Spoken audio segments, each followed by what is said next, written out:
Have you ever noticed how you can do all the right things as you get older? Drink more water, go for your walks, try to eat sensibly, and yet your hands still feel cold? Your legs can feel heavy by late afternoon, and your mind doesn't always feel as clear as it used to?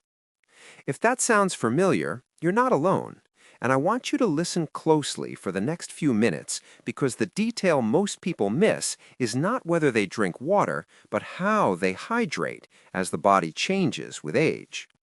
After about the mid-50s and certainly into the 60s and beyond, the circulation system doesn't respond the way it did in our 30s or 40s. Blood can become a bit thicker in practical terms, not necessarily in a dangerous way, but in a way that makes it harder for the heart to push it through tiny vessels in the fingers, toes, and lower legs. Blood vessels also tend to get a little stiffer with time, and the lining of those vessels, the part that decides whether to relax and open or tighten and narrow, can become less responsive. So here's the strange part. Simply pouring plain water into that older system doesn't automatically create the widening of blood vessels you're hoping for. Many people hydrate all day and still feel lightheaded when they stand up too quickly, or tired for no obvious reason, or foggy in the morning, even after a full night in bed. Often, it isn't because water is bad, it's because the body may not be holding on to it where it's needed, or it may not be getting the signal to move fluids efficiently into the bloodstream and tissues. Think of it like watering a garden with a hose that has poor water pressure. You're doing the watering, but the flow isn't reaching the far corners the way it should. What helps, in many cases, is pairing water with simple food-based helpers that encourage better fluid balance and support the natural ability of blood vessels to relax.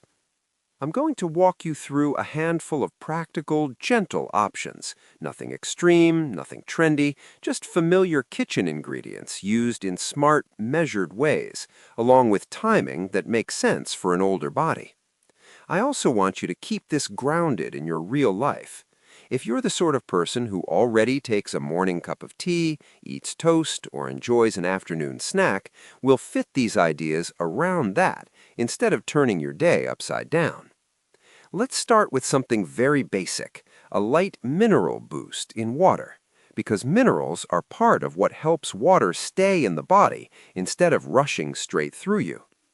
A simple way some people do this is adding a tiny pinch of mineral salt and a squeeze of lemon to a glass of room temperature water, especially in the morning. The point is not to make it salty like soup, and it's certainly not to encourage heavy salt intake.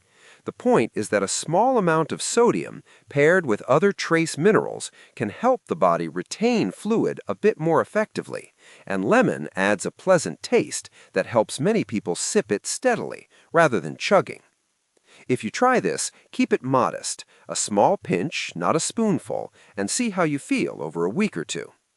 Many older adults tell me they notice fewer in and out bathroom trips first thing in the morning and a warmer feeling in the hands or feet within half an hour, which makes sense if hydration is being used more efficiently.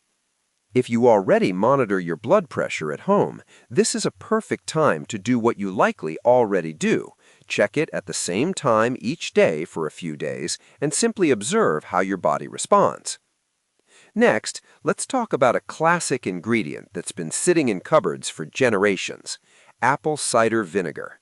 Used properly, meaning well diluted and taken with food or before a meal, it can support steadier blood sugar after eating, and that matters for circulation more than most people realize, because big swings in blood sugar can make blood vessels less responsive and can leave you feeling sleepy, heavy, and sluggish in the hour or two after a meal. A simple approach is 1 to 2 teaspoons stirred into a full glass of water, taken about 10 to 20 minutes before your main meal, and if the taste is too sharp, you can add cinnamon and a little honey, not a lot, just enough to make it pleasant. Cinnamon is interesting because it's often used to support healthy blood sugar handling as well, and many people like the warming taste, especially in cooler months in the UK or northern parts of the US and Canada. If you've ever had that post-lunch I need a sit-down feeling, this gentle pre-meal drink can sometimes make the afternoon feel steadier. You're not looking for fireworks, you're looking for a smoother day, less of that drained feeling that makes your legs feel like they're made of lead by 4 p.m. Now let's move into one of my favorite food-based circulation helpers because it's both practical and well-known: beetroot. Beets contain natural nitrates from food, and in the body, those can be converted into a compound that helps blood vessels relax. That's one reason beetroot shows up in endurance sports, but it's also useful for older adults who simply want better blood flow to the brain and to the legs. You don't need fancy juicing equipment if you don't want it. You can buy unsweetened beet juice, or you can use beetroot powder mixed into water. The taste is earthy, some people love it, some don't, so a nice trick is to add a little ginger, either freshly grated or as a pinch of dried ginger. Ginger is one of those old-fashioned ingredients people recognize from teas and biscuits, and it can create a gentle warming sensation. If you try beetroot, timing helps. Many people do best taking it earlier in the day or a couple of hours before an activity like a walk, gardening, or even doing the shopping. You may notice a warmer face or a slight flush. That can be a normal sign of blood vessels opening a bit.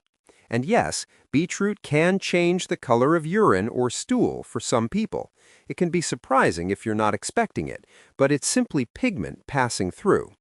Another option that's simple and very familiar is turmeric, especially when used the way many traditional households have done for years, in a warm drink.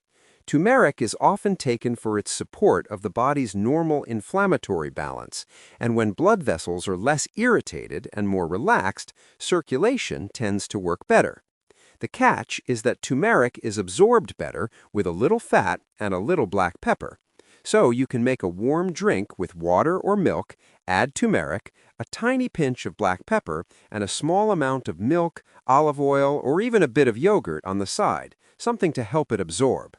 Now, some people like to add cayenne pepper as well. Cayenne can create a noticeable warmth quickly, and for some people that's pleasant, like the body waking up. For others, especially if they have a sensitive stomach, it can be too much.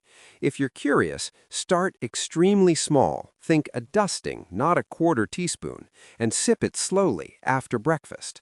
The goal is not to tolerate discomfort. The goal is to find a level that feels gently warming and supportive. You'll know it's too much if your mouth burns, your stomach complains, or you feel flushed in an unpleasant way. Keep it comfortable. This is meant to be something you could do on an ordinary Tuesday, not a challenge. Finally, I want to share a combination that often surprises people because it feels like a treat rather than a health drink: pomegranate paired with dark chocolate or cocoa. Pomegranate contains plant compounds that support the body's ability to protect blood vessels, and cocoa, especially in darker chocolate with a higher cocoa content, contains natural compounds that are linked with healthy blood vessel function as well. The easiest way to do this without turning it into dessert is to use a small glass of unsweetened pomegranate juice and stir in a spoon of unsweetened cocoa powder, or have a small piece of dark chocolate alongside it. Many people find mid-afternoon is the perfect time, right when energy tends to dip and legs start to feel tired, because it can help you feel more comfortably alert without relying on another strong coffee that might disturb sleep later. It's also a nice option socially. If you're in the UK and you like your afternoon tea time, this can slide right in as a simple ritual. If you're in the US or Canada and you're used to a mid-afternoon break, it fits there too. Now, let me pull all of this together so it actually feels doable. You don't need to do 5 different drinks every day. In fact, most people do better choosing one gentle foundation and then rotating one other option a few days a week. A very sensible foundation is starting your morning with a glass of water that's easier for the body to use, room temperature, sipped steadily, perhaps with that small pinch of mineral salt and lemon if it suits you. Then pick one targeted option based on what you notice in your own body. If your main issue is that heavy, sleepy feeling after meals, the diluted vinegar and cinnamon approach before lunch or dinner may be the most practical. If your main issue is that your legs tire quickly on walks or stairs, beetroot a couple of hours before activity may be the most noticeable. If you wake up stiff and you'd like a warmer, more comfortable start, a mild turmeric drink after breakfast can be soothing. And if your afternoons are your weak spot, cold hands, tired brain, a tendency to snack because you're dragging, pomegranate with a touch of cocoa or a small piece of dark chocolate can be a pleasant way to support blood vessel comfort while also feeling like you're enjoying life, not just managing your health. And as you try any of these, pay attention to the ordinary signs that matter. Do your hands warm up faster when you come in from the cold? Do your feet feel less icy in bed? Do you feel steadier when you stand? Do you feel more mentally present when you're reading, doing the crossword, driving, or talking with friends? Those are the real-world wins. Aging bodies can absolutely respond to small, consistent habits, especially ones that respect how the body handles fluids, minerals, and blood vessel tone later in life. The most important part is not finding a perfect drink. It's choosing one or two simple routines you can keep doing without effort or stress. If you take one thing from this, let it be this. Hydration after 55 isn't only about quantity, it's about making water count by pairing it with sensible, familiar foods and taking it at times your body can actually use it. Give it a couple of weeks, stay gentle and steady, and let your body show you what helps most.